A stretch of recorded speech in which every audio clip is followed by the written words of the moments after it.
abençoe, que os irmãos de luz estejam iluminando os seus lares, que vocês, Thaisa, vou já te chamar, que vocês estão conectados, né, todos nós, que os mentores amigos iluminem seus lares, dando paz, equilíbrio, centralidade, tão necessária nesses momentos. Então, eu rogo a Deus que envolva a todos vocês e vamos chamar a nossa irmã Thaisa. E hoje, Em Busca do Sentido Existencial é um tema tão importante, né, para a gente refletir no que estamos nós fazendo aqui. O que é que a gente está fazendo aqui, né? Cada um de vocês tem um aspecto de aprendizado, tem um setor de aprendizado, tem um caminho a seguir, e tem muitas pessoas que passam toda a existência e ainda não descobrem os seus caminhos. Então, eu hoje convidei a nossa irmã Thaisa Ramos, morrendo de saudade, Thaisa, de você, para que ela fale um pouco, ela é psicóloga, fale um pouco conosco sobre esse tema. Vou chamá-la. Aqui, Thaisa.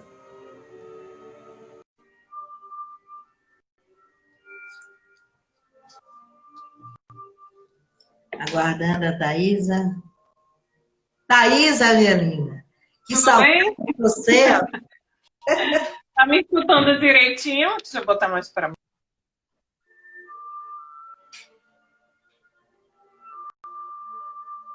Rapaz, agora sim, tá? Lindona, como sempre. Ah, Dá um abraço aí, meu pequeno. gostei. Olha, quando você colocou a figurinha que eu falei para você, que eu mandei o folder, você colocou a figurinha de uma menininha fazendo assim, não foi? Ah, foi. Aí disse, será que é minha ai, que tá vendo aí? Olha que a Irá, minha não boca comece, não. Não comece, não. Hoje eu fiquei. minha Hoje, boca aqui no na minha varanda, um ninho de passarinhos. Eles fizeram um ninho na minha varanda. Eu, meu Deus, o que isso quer dizer? foi. Então tá, eu tô falando aqui, dando aqui um spoiler, rapidinho, falando do nosso tema de hoje, né, que é tão importante, que tem pessoas que ainda não se acham engajadas na vida. Então, esse tema de hoje que nós vamos falar é muito importante para essas pessoas, para nós também, né? E você tem técnicas, você na sua profissão, você é uma profissional da área, tem técnicas para falar abalizadamente sobre isso. Agora é com você. Já? Se quiser fazer mais, falar alguma coisa, esteja à vontade. Não, se você quiser falar, fique à vontade. Na verdade, eu trouxe. Eu acho bom a gente pedir para as pessoas se inscreverem no canal do YouTube, né? Porque com 1.000 inscritos a gente já pode fazer um ao vivo no YouTube, não é isso? Isso. Nós temos Deus, o um canal no beijo. YouTube. O canal do YouTube, nós fazemos assim, fazemos aqui no Instagram, e após eu faço uma ediçãozinha, que tem essa parte que eu fico aí falando, vai, boa noite e tal. Aí eu tiro um pouco, eu faço uma ediçãozinha e coloco no YouTube já um pouco secazinha, né? Então, tirando um pouco esse preâmbulozinho que eu faço. E o foco realmente é na palavra. E assim, depois, com 1.000 inscritos, a gente pode fazer ao vivo no YouTube também, a partir de 1.000 inscritos. Então, acho que o canal é excelente para a gente fazer também as palestras, né? Veja porque Veja o Odete entrou aqui, falando com o povo. Isso é tão bom, Thaís. A gente sente aquela energia do centro. A gente fica se conectando aqui, né? Com quem Verdade. já que, praticamente, o centro, por enquanto, a gente não está podendo voltar, né? Mas a gente, nas lives, a gente sabe quando as pessoas se falam entre si. Você assim, por que você não tira hoje? Não dá pra, porque o pessoal interage entre eles, né? Aninha, Ana Torre. Então, isso é bacana, o pessoal interagindo entre eles. E eu me sinto bem, eu me sinto como se eu tivesse sendo paterno. Isso é Eu maravilhoso, sei, né? eu sei. E a gente tem que se adaptar ao que temos no momento, né? A gente vai conversar um pouquinho sobre isso no meu tema, falando um pouquinho sobre isso. Eu vou te usar um pouquinho também. Aham, Na verdade, eu trouxe hoje um bate-papo mesmo. E você sabe isso. que eu não faço o meu jeitinho de falar é tipo um estudo. Então, eu sempre faço aquele jeito de estudo. E eu também trouxe isso dessa mesma forma. E se quiser falar com o Eu pessoal, vou, pode falar. Obrigada, já eu começo. eu vou colocar aqui o fonezinho, porque fica melhor. Eu lhe escuto melhor e eu acho que falo também melhor com o pessoal. Podemos continuar. Você está me escutando bem? Tô lhe ouvindo bem. Pronto,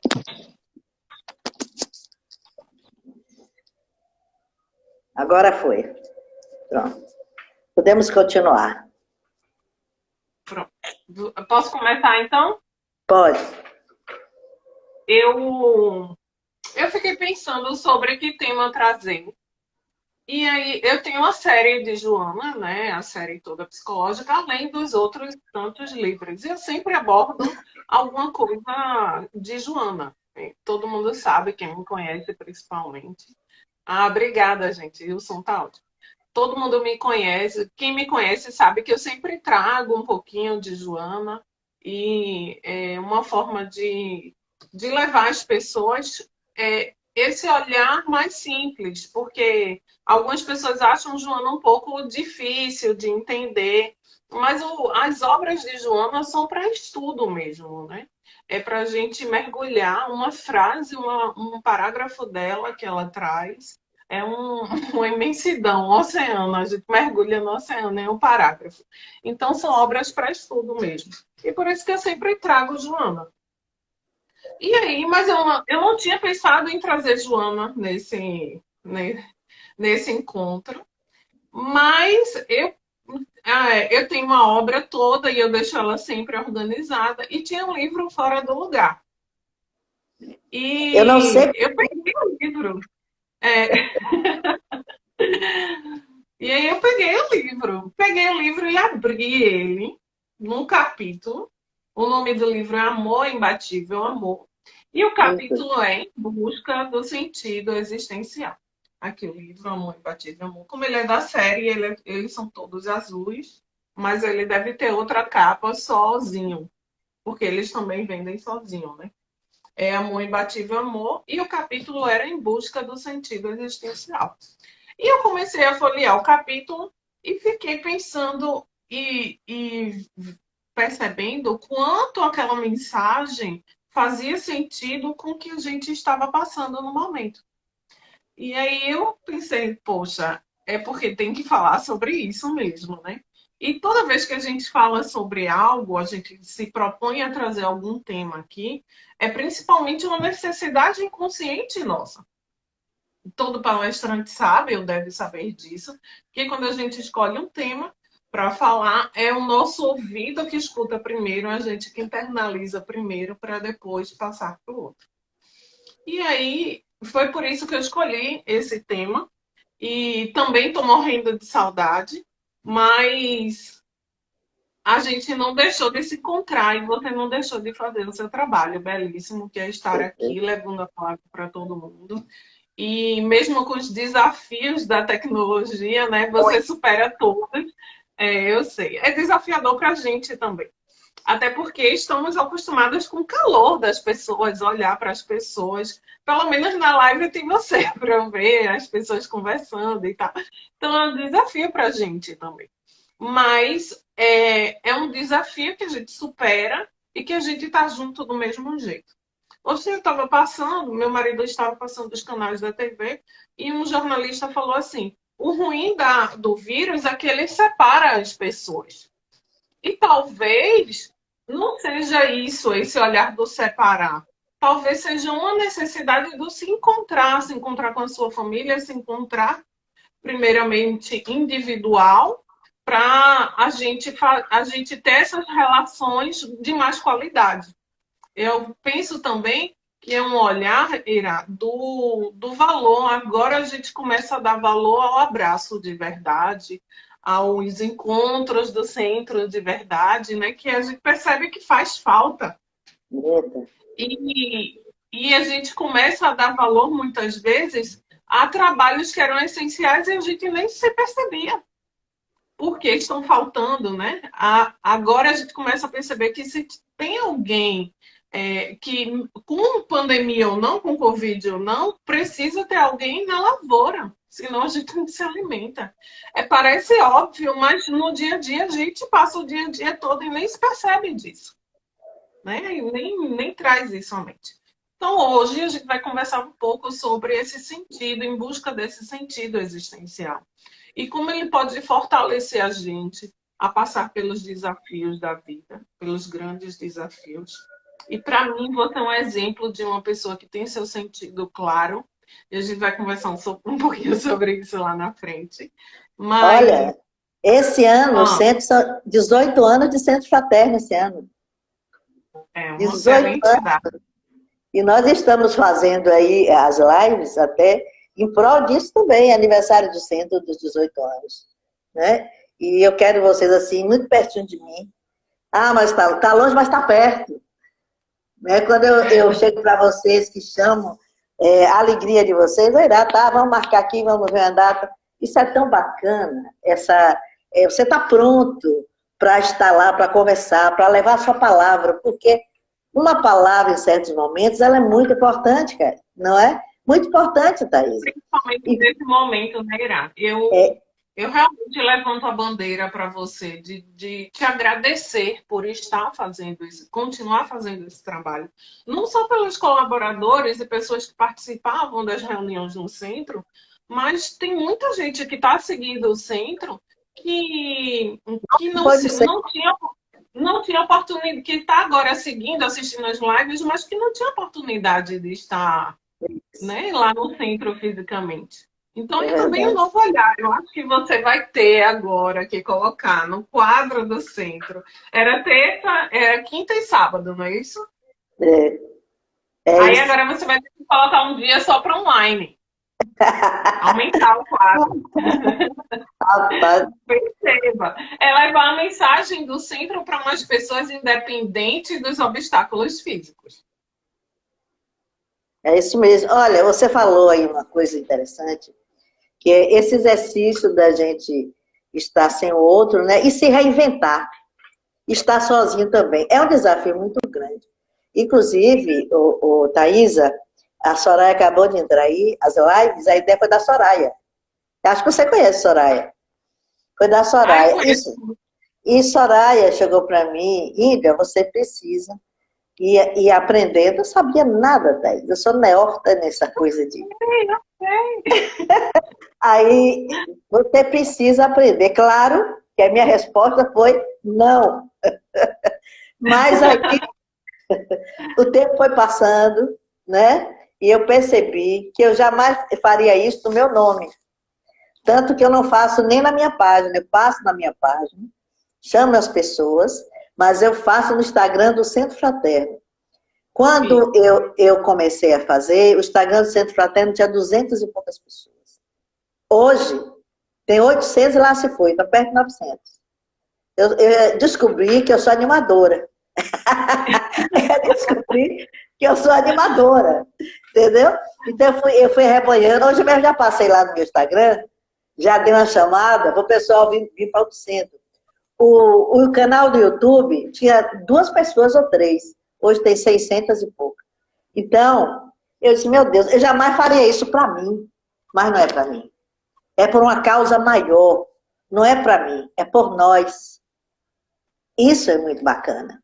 Então, você vê o sentido do que a gente tem para hoje e que vai chegar a muitas outras pessoas. Muito mais. Ó, você vê, uma palestra que a gente faz, uma conversa dessa, na hora pode dar 80, 70 pessoas, às vezes dá 100, não sei quantas vai dar hoje. Mas depois... Olha, Raulzinho chegou. Boa noite, Raul. Desculpa, é porque Iracema é assim mesmo. Raul é o menino que frequenta as doutrinárias. E ele tem, acho que Raul deve ter uns 11 anos. E ele disse, Iracema não falou meu nome, ele entrou aí agora, eu tenho que falar com ele. Então, tem que falar o nome dele, né? Então, veja bem, Thaís, aí, Raul não está hoje assim. Então deve ser a mãe. Leva um beijo para ele. Então, Thaís... O nome dele foi falado hoje. Então, veja bem, quando a gente termina aqui, tem umas 80, 70 pessoas, eu não sei bem quanto vai estar, mas depois a visualização dá 150. Às vezes dá mais. Eu coloquei o passe magnético, aquele passe que você conhece, que nós temos às quartas-feiras, eu botei um filmezinho do passe, deu quase 600 pessoas, 580, mais ou menos. Então, o nome do centro, ele está indo além paredes. E isso é muito importante. Não é verdade? Então, é por uma causa. Para pensar no quadro do Centro Fraterno. E isso, gente, não acha que não tem a ver com o assunto. Tem muito a ver com o assunto. E a gente vai falar sobre isso. E nas palavras de Joana. Já disse ela que ela vai ter que colocar no quadro agora, aumentar as atividades e colocar um dia online. Porque esses números provam que a gente era, que esse novo momento traz para a gente um olhar também de levar essa mensagem a mais pessoas. E tem pessoas que têm um trânsito, que o horário e etc. Eu mesma tinha que fazer um rebuliço na minha vida para deixar meu filho com alguém para ir dar palestra aí. Mas eu ia fazer minha parte. Mas eu não podia estar sempre participando como colaboradora, você sabe disso. E tinha muita vontade disso, de estar sempre participando, mas eu não conseguia por um contexto ainda familiar. E tem pessoas que estão no horário de trabalho, não chegam a tempo. E eu acho que você tem que olhar com olhos mais amorosos para isso. O pessoal está pedindo. Verdade. Vamos lá. Verdade. O sentido da vida, ele está em toda parte. E através de todas as experiências. Em todos os momentos, aguardando simplesmente ser encontrado. E a gente vive essas múltiplas existências, essas tantas existências, sempre em busca desse sentido de vida. E eu não poderia deixar de falar, Ira, de Viktor Frankl. Ele foi um psiquiatra austríaco e sobrevivente do Holocausto. Para você ter ideia, ele passou 3 anos aprisionado na época dos nazistas, eu esqueci o nome agora, onde ele ficou preso mesmo. E ele passou 3 anos lá. Toda a sua família também foi presa, ele era judeu. A esposa foi para um outro local, estava grávida, ela não suportou o parto e desencarnou, assim como todos os seus pais também, só sobreviveu um irmão. Mas ele passou 3 anos lá. Ele já era psiquiatra e já tinha um olhar sobre o ser humano diferenciado.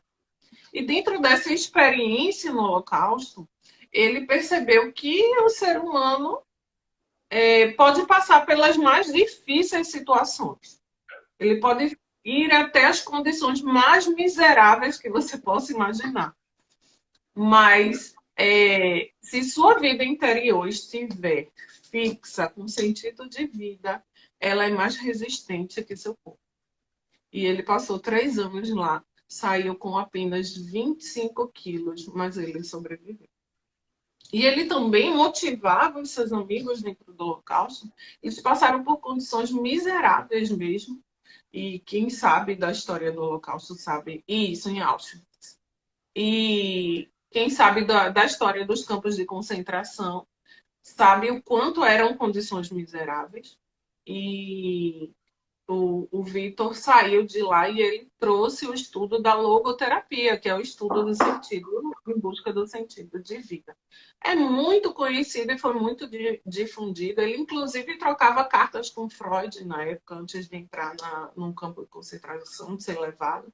E ele diz que todos temos um trabalho importante a fazer. Qualquer coisa que façamos é muito importante. E você não é produto das circunstâncias. Você é produto das suas decisões. Exatamente. E lá ele conseguiu desenvolver essa terapia, entender que o ser humano ele necessita de um sentido de vida para continuar vivendo e viver da melhor forma. E certo dia, depois de ter saído e ter fundado toda a logoterapia, que se tornou imensa, ele recebeu uma carta de um rapaz que aos 17 anos sofreu um acidente. E ele ficou imóvel do pescoço para baixo. E na carta ele diz assim: eu quebrei meu pescoço, mas ele não me quebrou. Agora sou deficiente e provavelmente esta deficiência vai me acompanhar por toda a vida. Mas eu não interrompi meus estudos por causa da minha deficiência. Eu comecei a querer ajudar outras pessoas. Quero ser psicólogo para ajudar mais pessoas.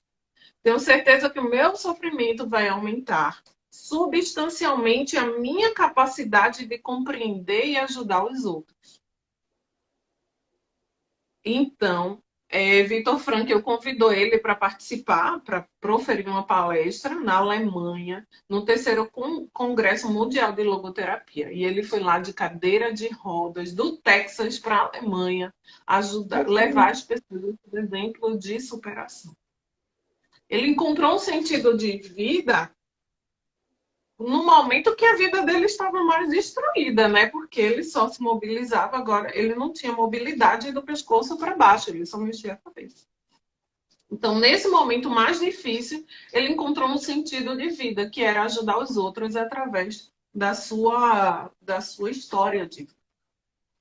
E eu lembro que existe uma máxima que diz que quando você não entende pelo amor, você entende pela dor. Infelizmente, algumas pessoas precisam entender pela dor para dar um clique e perceber, né, esse sentido de vida, que é muito mais do que o que a gente vive, é muito mais do que ter, ser muito mais. E talvez algumas pessoas estejam passando por desafios muito grandes agora nessa quarentena. Estejam passando por desafios como se separar das suas famílias fisicamente. Essa semana mesmo, um amigo nosso desencarnou de Covid e a gente fica pensando como a família daqui para frente vai seguir, né? Aí deixa a esposa e um filho de 10 anos. É preciso um sentido de vida muito forte para eles seguirem agora, mas com certeza vão seguir, até porque eles já conheciam a doutrina. E no primeiro momento é bem difícil, é dolorido, mas a gente precisa usar esse olhar da espiritualidade que a gente tem a oportunidade de ter para entender os desafios que estamos passando. Trouxe um outro exemplo também de Aaron, é um alpinista, e um alpinista americano, e ele estava treinando em cânions no Colorado. E aí uma pedra caiu em cima do braço dele enquanto ele estava fazendo o alpinismo, enquanto ele estava escalando. A pedra caiu no braço dele e ele ficou preso. Ele passou 5 dias tentando, com um canivete, quebrar a pedra e tirar o braço. Mas ele sabia que ia ser impossível quebrar a pedra. E aí ele pensou, eu vou ter que cortar o meu braço. E ele já estava perdendo as forças, perdendo totalmente as forças, e ele desmaiou. Talvez ele tenha feito um desdobramento, não tenho certeza, mas eu vi o documentário dele, isso se tornou depois um filme. Mas dizem que o filme é um pouco monótono. Eu não indico o filme por isso. Dizem que o filme é um pouco monótono. Mas a história é muito legal. Ele desmaia e aí ele vê uma criança numa sala, sentada num sofá, dizendo para ele: papai, vem, papai, eu estou esperando você, vem. Só que ele não tinha filhos. E aí ele diz que acorda e lembra daquele menino, e aquele menino dá toda a motivação para ele, e ele corta o braço dele. com canivete, consegue sair da pedra, escala mais 7 quilômetros até a água, onde eles viam uma pequena poça de água, bebe água e anda mais alguns tantos outros quilômetros. E quando ele já estava a 2 quilômetros do carro dele, alguns turistas que estavam caminhando acham e levam ele para o hospital. E ele se superou, saiu da dificuldade, né? Foi para o hospital, se recuperou, e hoje ele tem um menino, um filho. Então, a gente que é espírita sabe, tem esse olhar, né? Do não desistir. Naquele momento, o sentido de vida dele chegou ali. No momento mais difícil da vida dele. E aí a gente pergunta, Irã, o que é existir? Existir é ter vida, é fazer parte do universo, é contribuir para a harmonia do cosmos. A experiência humana, ela é uma síntese de múltiplas existências evolutivas. Às vezes a gente pensa que só somos Thaís ou só somos Iracema, né? Mas a gente sabe que Arthur é meu cunhado, tá lá de Portugal. Eu tinha que falar. Seja bem-vindo. Seja bem-vindo, Arthur. E a experiência humana, ela é uma síntese de múltiplas existências. E às vezes a gente pensa que nós só somos Thaís ou Irá. Nós estamos Thaís ou Iracema. E eu ouvi uma frase que dizia assim: nascer e morrer são pequenos acontecimentos perto da grande existência que nós temos como espírito. Né? Então, existir é muito mais amplo do que o que passamos aqui, o que estamos vivendo aqui. A partir do momento que a gente vai evoluindo, os impulsos biológicos, eles se convertem em impulsos dirigíveis. A razão, ela vai abandonando a ignorância. E aí o primarismo predomina e a razão vai abandonando a ignorância e a gente vai procurando um sentido existencial. E eu ando muito pela internet porque eu assisto TV. Né? Minto, eu assisto TV, eu assisto Patrulha Canina, Mundo Bita, eu só assisto coisa de criança. Eu assisto, assim, a TV só coisa de criança, mas eu ando muito pela internet, muito se vê falar sobre missão de vida, busca existencial, como a gente não viu há muito tempo, a gente não vê isso há muito tempo. Deixa eu ver, há 10, 15 anos atrás, claro que a gente não tinha o advento da internet, a gente não tinha tanta informação como temos hoje, mas hoje em dia as pessoas estão nessa busca pela missão, pelo sentido de vida, pelo objetivo imensa. Mas, gente, lembrem-se que a nossa maior missão e primeira missão é conosco. As pessoas querem saber o que veio fazer aqui, qual o meu objetivo de estar aqui, mas a nossa missão primordial e principal é conosco. É evoluir individualmente. Né? É como se a gente estivesse sozinho e junto ao mesmo tempo.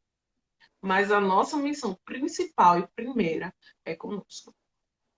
E aí sim a gente começa a colocar os talentos que temos, os valores que temos para dar para o mundo.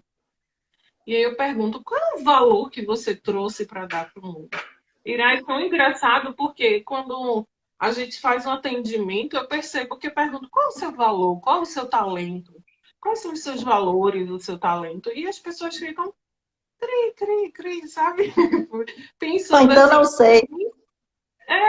Eu não sei, é isso mesmo. Fica assim, gente, o que é que tá, né? E a professora Lucilena, ela é uma grande filósofa e ela diz que a maior interrogação do ser humano, o ser humano quer ir para Marte, para a Lua, quer conhecer todo o universo, mas a maior interrogação dele é ele mesmo. Então, talvez essa pandemia e esse processo todo, e eu tenho quase certeza disso, esteja trazendo para a gente esse olhar para nós. Para dentro. Isso, e eu vejo tanta gente, tanto meme aí dizendo assim, ah, Via, eu estou quase me jogando da janela, da varanda, porque nem eu estou me aguentando, sabe? Tanto assim, nem eu estou me aguentando. E é verdade, tem gente que não está nem se suportando, porque está se conhecendo, está vivendo tanto tempo com ela mesma que ela está horrorizada, nem ela está se suportando. Por quê? Porque a gente estava procurando sempre fora, Irá, para preencher esse vazio existencial. A gente estava sempre procurando nos relacionamentos, nas aquisições, nas curtidas das redes sociais, para preencher esse vazio interno. E agora a gente passa por uma necessidade, por um momento desse, onde as pessoas precisam olhar para si, conviver consigo, né? Conviver com os seus maiores defeitos. E aí eu pergunto, e eu vou trazer uma reflexão minha mesmo. Eu pergunto, o que é que está ressaltando tanto nessa quarentena? Ressaltando tanto em você, tanta dificuldade que você está tendo. É o que você mais precisa olhar. Eu, particularmente, estou tendo muita dificuldade com a paciência. Eu sou muito objetiva, muito prática.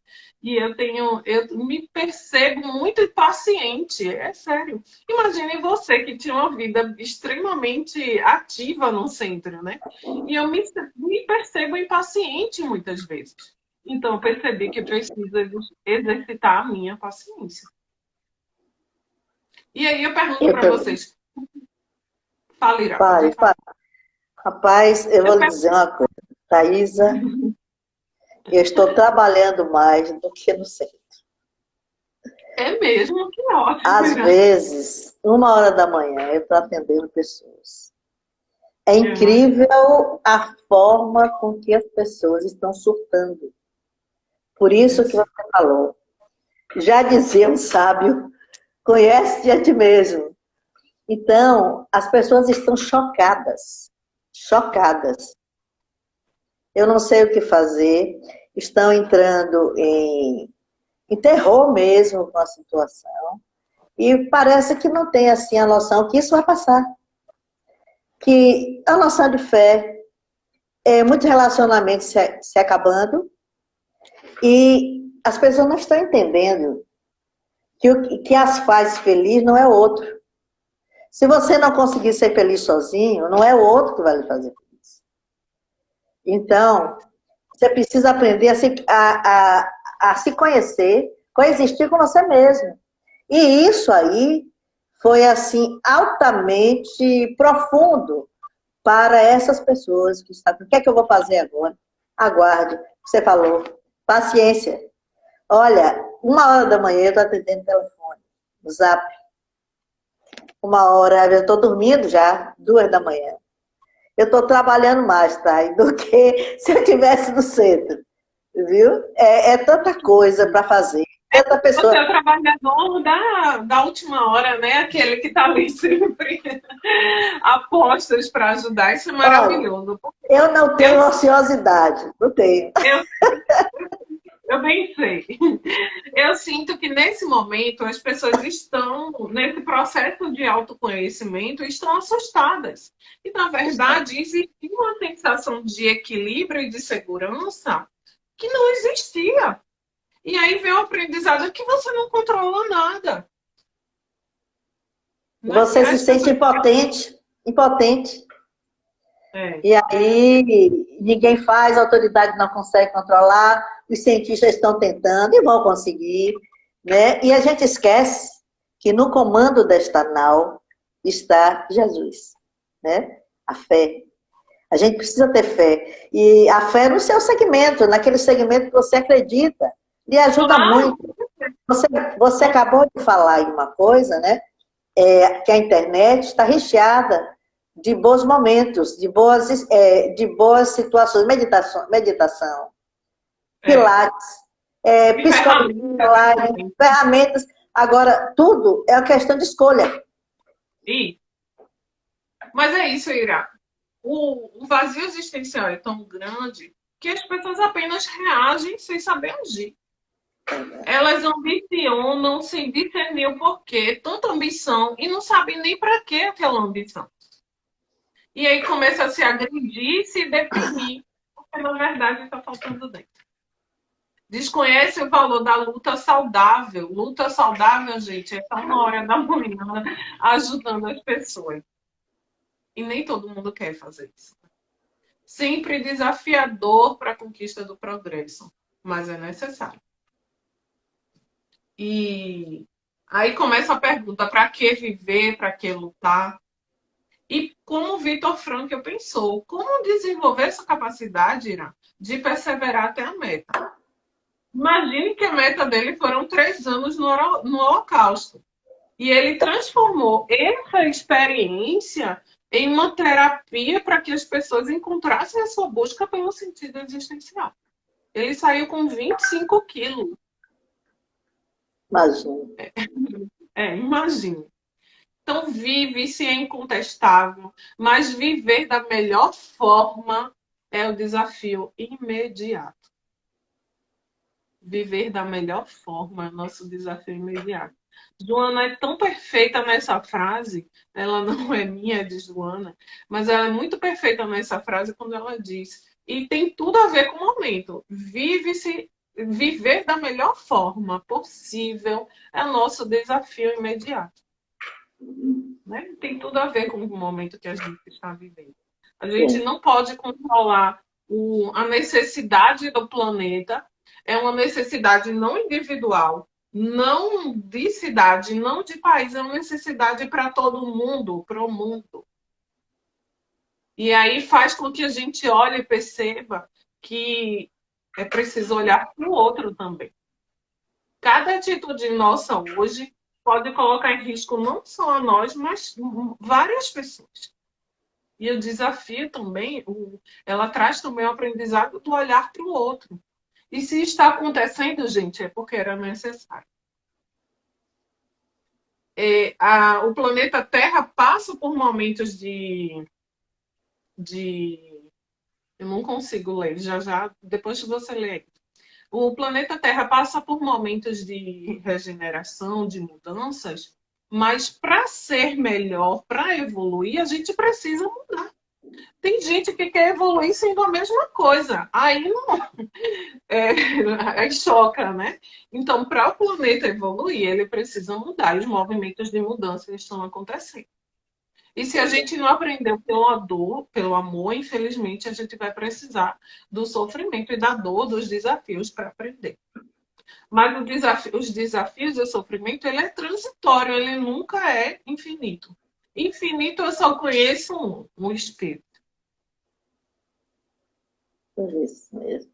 O que é viver bem? Vá, Calira. Não, eu estava, você está com as suas comunicações, e eu estava me lembrando aqui que nesse momento, onde tem desencarnado muitos irmãos nossos, e me veio assim à mente que Jesus fala que não cai uma folha de uma árvore sem que o Pai permita. Né? Então, tudo é histórico do momento e está histórico na história daquela pessoa. E tem outra coisa, outra situação também, é que no momento as pessoas que desencarnam agora, meus familiares podem, muitos não podem ir acompanhar, né, o velório. E aí me veio outra máxima. Ninguém pode, ninguém, nem a família mais próxima. Me veio outra máxima: deixai que os mortos enterrem seus mortos. Eita, chega a me arrepiar. É verdade. E aí a gente diz assim, lá vem o novo normal, né? E é tentar entender como agora a gente pode viver da melhor forma nesse novo normal. Né? E as pessoas estão desesperadas, e a gente vê muita gente desesperada. É claro que bate um frio na barriga, porque existia uma sensação de segurança e de equilíbrio, acordando e dormindo todos os dias no piloto automático. Verdade. Acorda e dorme no piloto automático. Mas as pessoas precisam entender, e a gente está no nível já, gente, de entender que entender como viver melhor, da melhor forma para o nosso progresso, para a nossa evolução. Joana diz que viver bem é desfrutar dos recursos que a natureza e a inteligência proporcionam. Olha, Ira, a gente vivia tanto no piloto automático que eu vi uma reportagem semana retrasada sobre uma empresa no Rio, uma multinacional, que tinha andares locados para a empresa acontecer, né? Tinha andares locados em um grande edifício no Rio. E ela entregou todos os andares. A empresa não vai ter mais local fixo e todos os funcionários vão ficar home office. Então, precisou que ela entendesse, que passasse por esse momento para que elas percebessem que os funcionários podem trabalhar em casa. E tem gente com dificuldade de trabalhar em casa? Tem. Por quê? Porque precisava estar fora para preencher dentro. E é diferente, a gente estava tão acostumado com aquele processo que o novo, né, dá assusta. Isso, mas você perceber, você estar dentro de casa trabalhando, encontrar o seu local, porque a gente não tinha nem esse olhar para ter um local dentro de casa, mas você abrir a porta do seu quarto, do seu home office e olhar abrir a porta e poder ir almoçar, jantar com a sua família, tomar café com a sua família, simplesmente abrindo a porta. E outra, olha o quanto a gente deixa de poluir a natureza com milhares de pessoas se deslocando para esses grandes centros comerciais. Então, tem todo um olhar diferente, tem toda uma mudança que as pessoas não estão percebendo. E que foi preciso essa pandemia para que eles olhassem. Mas por quê? Porque não estava usando a nossa inteligência aliada aos recursos também da natureza. Né? Ela diz, a inteligência proporciona para bem viver realizações internas com desenvolvimento ético adequado, que proporciona um bem-estar interior. Eis a razão para que lutar.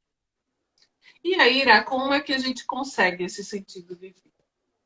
Mediante esforço da não aceitação comodista. Estava tudo muito cômodo, né?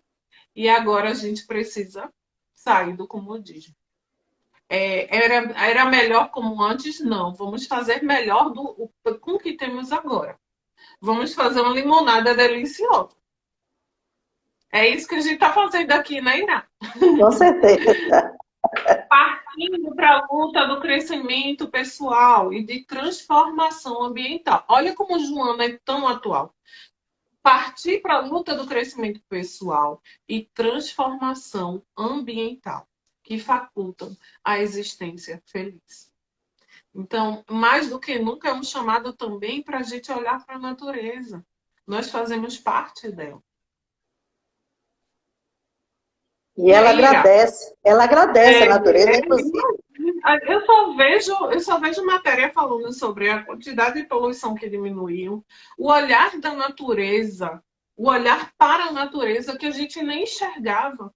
E eu percebi, hoje eu e meu marido percebemos que tem um casal de passarinho fazendo um ninho na nossa varanda. E a gente ficou tão feliz com aquilo, como se estivesse sendo agraciado pela natureza, porque eles se sentiram acolhidos dentro do nosso lar. Mas é isso, se sentir como eu posso dizer, em harmonia com ela, né? Proporcionar para que eles também vivam aqui de uma forma harmônica.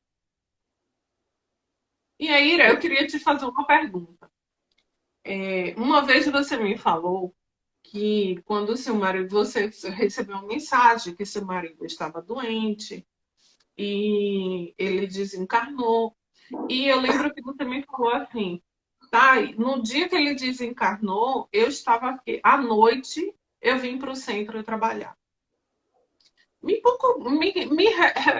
Traz um pouquinho essa história para mim. Lembra um pouquinho dessa história, que eu vou chegar no ponto que eu quero chegar. Veja bem, eu sou sensitiva porque eu nasci. Eu não sou sensitiva porque eu sou espírita, não. Eu sou sensitiva. É um processo biológico E eu, desde que eu me conheço, eu vejo, eu falo com o espírito, eu vejo dimensões outras. Então, eu não entendia o porquê, e eu acho que aos 10 anos eu dizia assim, eu acho que Deus esqueceu de fechar um buracozinho na minha cabeça. Por isso que eu via as coisas. E assim foi passando e tal. Me casei, e nós vivemos 35 anos de casado, tivemos 3 filhos, hoje são 4 netos, mas foi a parte mais difícil da minha mediunidade, foi quando eu vi que ele ia desencarnar. Ele tinha um problema de coração, era uma coisa que se arrastava desde ele muito jovem, desde os 18 anos, mas que estava controlada, pelo menos nós achávamos. E nós tínhamos o forrojão, que você sabe, que é em prol do centro, né? A feijoada fraterna, que a gente faz uma vez por ano, em junho, esse ano nem houve. E alguém tirou uma foto nossa e me enviou por e-mail. E ele estava junto de mim. Na época não tinha Zap ainda, era só Hotmail e a pessoa me mandou, olha aí no seu e-mail, quem vê as fotos que eu tirei. Era eu e Lázaro e mais uma pessoa. Na hora que eu abri a foto, a minha leitura foi imediata. Tinha uma luz, eu percebi uma luz que não era um efeito da luz normal que a gente conhece, né? Que pegava todo um lado dele. A minha leitura foi imediata. Eu tomei um susto grande e falei para ele na hora. Eu sabia que ele ia desencarnar, pelo que eu senti, pelo que eu vi. Mas eu falei para ele, vai acontecer alguma coisa com você. Aí ele fez, Iracema, que nada, eu não quero mais ver nada não. E saiu e ficou sentado no sofá. Ele, Thaís, dizia assim, Iracema, eu não vejo nada, eu sou igual uma porta, não vejo, não ouço nada, eu acredito em você, mas eu não vejo, não ouço nada. Não tem nada. Então ele sentou no sofá e eu fiquei estática no computador, mesmo porque eu sabia que ele ia desencarnar. O que eu vi não tinha retrocesso. Então, meus filhos ainda moravam em casa, acho que a Roberta e o Lázaro Júnior. Então, a Roberta veio, minha mãe, o que está acontecendo? É que meu pai está reclamando. Aí a Roberta, quando chegou no meio da sala, ele falou assim, sua mãe é doida, sua mãe está doida. E eu também não falei mais nada. Thaisa, não deu 15 dias. Ele ainda passou São João com a gente, foi no meio de junho, ainda passou o finalzinho de junho com a gente. E quando chegou no dia 1º de julho, ele teve a crise terrível. E eu falei para minha filha, procure um hospital que tenha UTI. Mas minha mãe, que tenha UTI. E aí minha filha foi o único hospital que ajeitou, conseguiu pelo plano.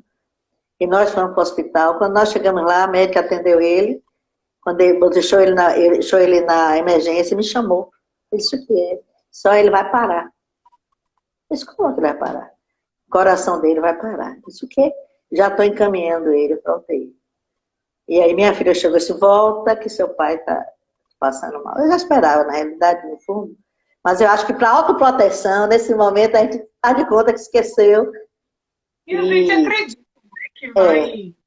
E aí ele entrou em coma. E eu tive que segurar, minha filha estava comigo, ela estava dirigindo o carro. Eu vi, quando ele entrou em coma, ele estava comigo, me tiraram, né? Que aí entubaram ele e tal. O coração parou, botaram, fizeram coma induzido, ele passou 5 dias. Ele voltou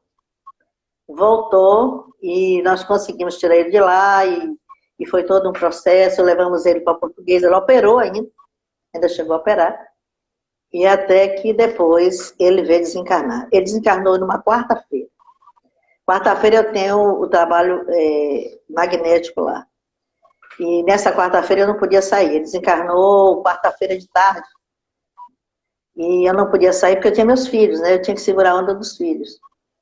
E quando chegou na quinta, e você sabe, quinta nós temos palestra doutrinária, quinta-feira seria a gente ia fazer o velório.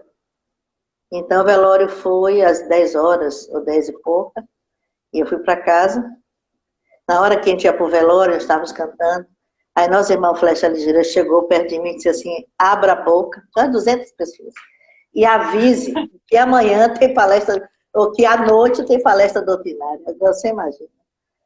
Aí eu tive que engolir o choro e dizer, olha gente, hoje à noite tem palestra doutrinária. E teve. E teve. E eu fui, meus filhos, meus netos, claro, os meninos choraram, houve muitas lágrimas, teve um amigo nosso que foi, tocou violão, você estava lotado, cheio de gente. E depois um amigo meu me ligou, você tem noção do que você fez pelo seu marido? Eu disse, por quê?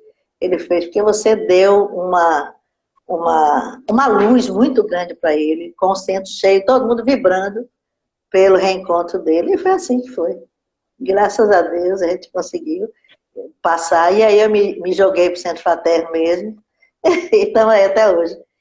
São 12 anos esse ano que ele desencarnou. Já tivemos notícia dele. Eu pedi para você falar sobre isso.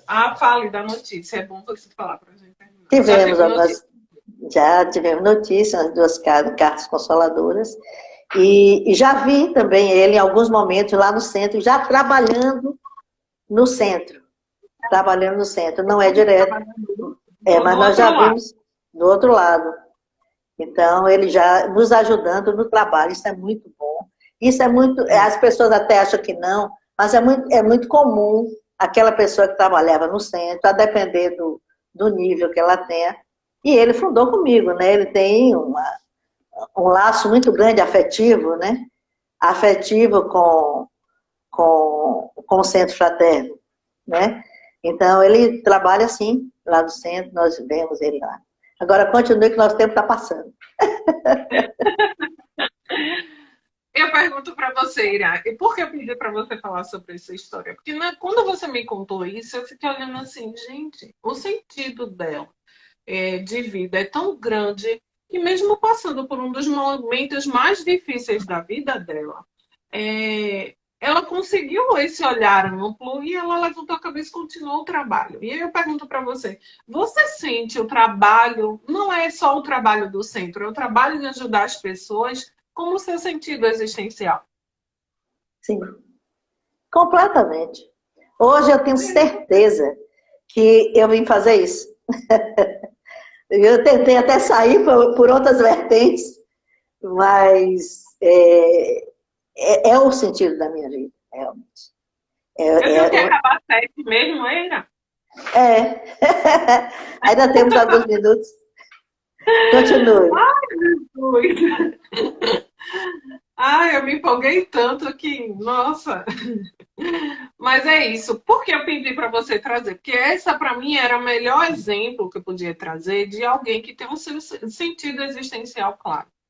E aí, Ira, eu penso que você trouxe sentido também para outras pessoas que estão trabalhando no centro. E não é só porque a gente está falando de espiritismo, mas pode ser em qualquer casa, em qualquer lugar onde você trabalha em prol do próximo. Eu lembro, Ira, que quando eu passei os momentos mais difíceis da minha vida, eu tinha o quê? 14, 15 anos, e eu ia fazer campanha do quilo. Campanha do quilo aí de casa em casa no centro, aí de casa em casa pedindo alimento para montar a cesta básica e doar. Então aquilo era um bálsamo na minha vida e foi que me baseou, que me deu princípios para ser o ser que eu sou hoje, a pessoa que eu sou hoje, com uma conduta equilibrada. Claro que a gente tem os nossos momentos de dificuldade, os nossos momentos de desespero, mas a gente levanta a cabeça e vai, e levanta e continua, assim como você recebeu, não, vou trabalhar, e isso se torna o nosso sentido de vida.